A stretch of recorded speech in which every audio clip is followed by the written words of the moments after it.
মাইয়ের লগে রাত কাটাইছো? একদম মিথ্যা কথা কইবা না, সত্যি কথা কও। আরে কি কইতেছো আবল তাবল কথা? মাথা ঠিক আছে? হ্যাঁ, আর আমি কার সাথে থাকতে যাবো? হ্যাঁ, মাত্র বাজে 11টা। দাও, এইসব সন্দেহ করা একদম ভালো না, বুঝছো? এসব সন্দেহ করলে সংসার টিকবো না। ভূগোল বুঝাও আমারে, ভূগোল। হ্যাঁ, তোমার মতো মানুষের চরিত্র না আমার খুব ভালো করে জানা আছে। আর কথায় আছে না, চিতায় ওঠার আগ পর্যন্ত পুরুষ মানুষের চরিত্র না কোনোদিন ভালো হয় না, ওই মাইয়াকে পিছনে ঘুরঘুর ঘুরঘুর করে।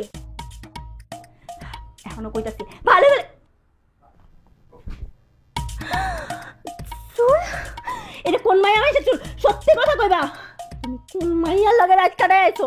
তুমি যদি সত্যি কথা না কইছো না, আমি তোমার কই যাবো না করে খামো। হ্যাঁ, কলিজা তো ভুনা করে খাই, বাইরে তো প্রত্যেক দিনই খাও। আর শোনো, একটু আস্তে কথা কও, বুঝছো? অনেক রাত হয়েছে, মানুষ শুনতে পারবো।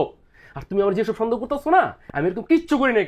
আরে বাবা, অফিসে কাজ আসছিল, ওই কাজ শেষ করে আস্তে আস্তে রাত হয়ে গেছে। ওই তোর লজ্জা লাগে না? তুই আবার এই মুখ দিয়ে কথা কস? তোর মুখে না আমি জামা ঘষা দিমু।